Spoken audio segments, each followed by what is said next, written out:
સરદાર સરોવર નર્મદા ડેમની સપાટીમાં વધારો નોંધાયો છે। નર્મદા ડેમ છલોછલ થયો છે। નર્મદા ડેમ પ્રથમવાર 138 મીટરને પાર ઉપરવાસમાંથી પાણીની આવક વધી છે। હાલ નર્મદા ડેમની સપાટી 138.22 મીટર પર પહોંચી છે। મહત્તમ સપાટી પર પહોંચવામાં માત્ર 46 સેન્ટીમીટર બાકી છે। નર્મદા ડેમ 99% ભરાયો છે। તો નર્મદા ડેમ ભરાયો છે। પાણીની આવક નર્મદા ડેમ પ્રથમવાર 138 મીટરને પાર। તો ડેમની સપાટીમાં વધારો નોંધાયો છે।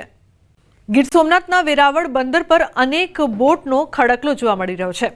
અરબી સમુદ્રમાં ડિપ્રેશનના કારણે બોટનો ખડકલો થયો છે। અંદાજે 2000થી વધુ બોટ દરિયા કિનારે લગાવવામાં આવી છે।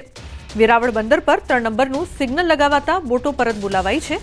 દરિયામાં ભારે પવન અને વરસાદના કારણે બોટ પરત બોલાવાઈ છે। અનેક બોટ પરત બોલાવાતા માછીમારોને લાખોનું નુકસાન થયું છે। સિઝન શરૂ થયાના એકાદ મહિનામાં 3 વખત બોટ પરત બોલાવાઈ છે। સતત 3 વખત બોટો પરત આવતા લાખોનું નુકસાન થયું છે। બોટ માલિકોને નુકસાન જતા સરકાર પાસે આર્થિક સહાયની માંગ કરવામાં આવી છે। ખેડૂતોની જેમ માછીમારોને પણ આર્થિક સહાય કરવાની માંગ।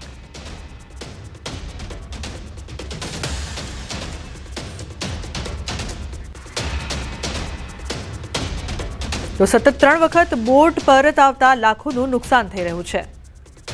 ઉલ્લેખનીય છે કે વેરાવળ બંદર પર અનેક બોટનો ખડકલો છે જે જોવા મળી રહ્યો છે। અરબી સમુદ્રમાં ડિપ્રેશનના કારણે બોટનો ખડકલો જોવા મળ્યો। ગુજરાતના ગઢડામાં ઘેલો નદી પરનો રમાઘાટ ડેમ ઓવરફ્લો થયો છે।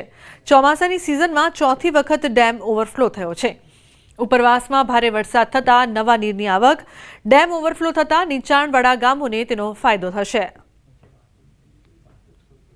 તો નીચાણવાળા ગામોને અનેક ફાયદા પણ થઈ રહેશે। ડેમ છલોછલ ભરાયો છે। ઘેલો નદી પરનો રમાઘાટ ડેમ ઓવરફ્લો થયો છે। તો ચોમાસામાં ચોથી વખત ડેમ ઓવરફ્લો થતા ખેડૂતો પણ ખુશ છે।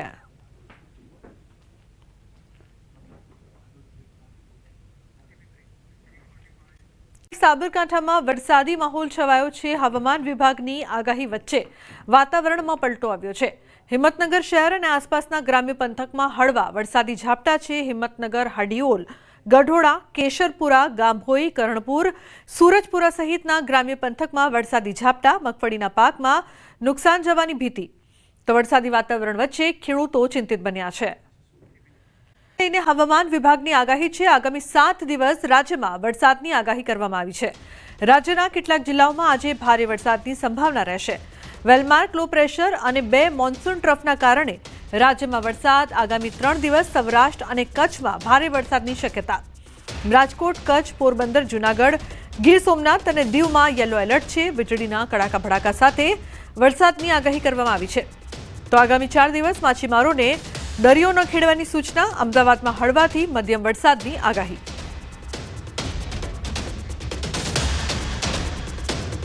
आज का जो फोरकास्ट है आने वाला अगले 7 दिन के लिए 30 सितंबर से लेकर आपका 6 अक्टूबर तक इसमें हल्का से मध्यम बरसात का संभावना रहेगा। गुजरात रीजन और सौराष्ट्र कच्छ दोनों रीजन में ही आज हेवी रेनफॉल वार्निंग दिया गया है। गुजरात रीजन में कोई हेवी रेनफॉल नहीं है। सौराष्ट्र कच्छ में हेवी रेनफॉल वार्निंग दिया गया है। इसमें जो डिस्ट्रिक्ट आ रहा है पोरबंदर, जूनागढ़, द्वारका, गिर सोमनाथ, दीव और कच्छ के लिए दिया गया है। आइसोलेटेड प्लेसेस में इस डिस्ट्रिक्ट में हेवी रेनफॉल होने का संभावनाएं है। ये येलो वार्निंग के साथ दिया गया है। अगले और 1 और 2 अक्टूबर को भी सौराष्ट्र कच्छ में हेवी रेनफॉल का वार्निंग दिया गया है। आइसोलेटेड प्लेसेस में येलो वार्निंग के साथ। इसमें 1 अक्टूबर को जो डिस्ट्रिक्ट आ रहा है राजकोट, पोरबंदर, जूनागढ़, द्वारका, गिर सोमनाथ, दीव और कच्छ के लिए दिया गया है।